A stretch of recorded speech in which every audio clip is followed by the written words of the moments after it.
have been abused, and that we're going to work to change them. We're not going to do away with the filibuster, but we're going to make the Senate a more meaningful place. We're going to make it so that we can get things done. All right, that was Senate Majority Leader Harry Reid in his first post-election press conference on Wednesday. Now, the Nevada Democrat, feeling perhaps even more powerful than ever, says that he's prepared to take steps that would limit the Republican Party's ability to oppose Democratic initiatives in the Senate.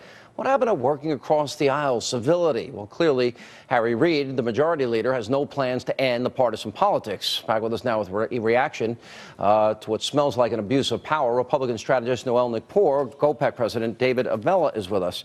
You know, he also said this was a mandate to raise taxes. He wants to eliminate the filibuster. He wants to basically take full control of a body that, by the way, didn't pass a budget in 3.5 years. Yeah, I mean, less than 24 hours. This working across the aisle stuff, it's a bunch of BS. I mean, this is the worst thing. He's basically going to hijack everything so the Republicans, not only they have no voice, they can't do anything about it. They're not even going to be able to do anything about this. Can he pull this off?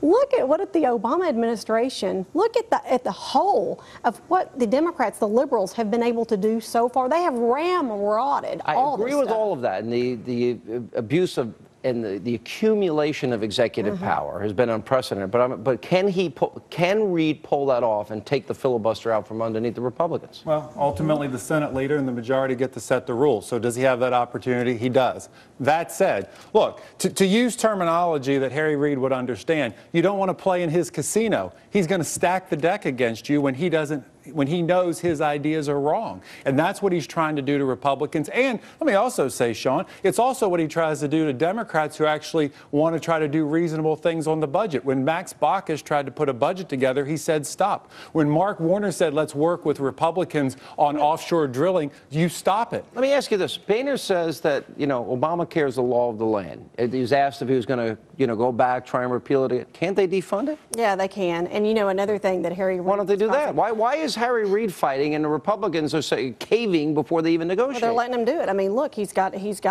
a lot of power. And another thing that he stated was he wanted, the reason he's doing this, the big movement behind this, it's because he wants to make Senate a more meaningful place, which basically That's not how it was designed. No, it's not. I mean, and we shouldn't let him get away with this. We need to expose it more and more and more. I agree with What you. voters said is they wanted folks to work together. And what the Speaker has laid out is let's try to start working together. But let's work on things that actually we all agree on. All right, so Harry Reid's trying to draw a line in the sand and prevent working together. And then you've got John Boehner is saying law of the land when they could fight to defund. You know, for example, if they're going to raise taxes in the House, I don't know one Republican that just ran in this election that said, I'm going to raise your taxes. Why put all your cards on the table on the first day? It's the first day of negotiating. Did you guys It's see the first day of starting this process. Didn't he make that mistake? Do you think there's going to be a push to get a new speaker? No. There's no reason to change the Speaker. Yeah, I don't think there is. Well, you just criticized him for laying his cards on the table. No. I criticized Harry Reid. Harry Reid is already What about out John there Boehner saying that health care is the law of the land and that he's open to revenue increases? Well, what is a revenue increase? What the Speaker said is let's start working together and let's see the president lead. Let's see this president come up with some ideas as to how we get out of this situation. And then the House, look, we know where the House is. Goes. We know where the House is. Look where that goes. goes. Raising taxes is unacceptable, he said. You know, and he said that he went on that it couldn't pass in the House, but they said, well, but they can, quote, change the rules and tax reform, and that would result in more revenue. Isn't that a tax increase? Yes, it is. And next go around, I think we should all try to support every U.S. Senate seat that's coming up. Good to see you. Thanks for being with us.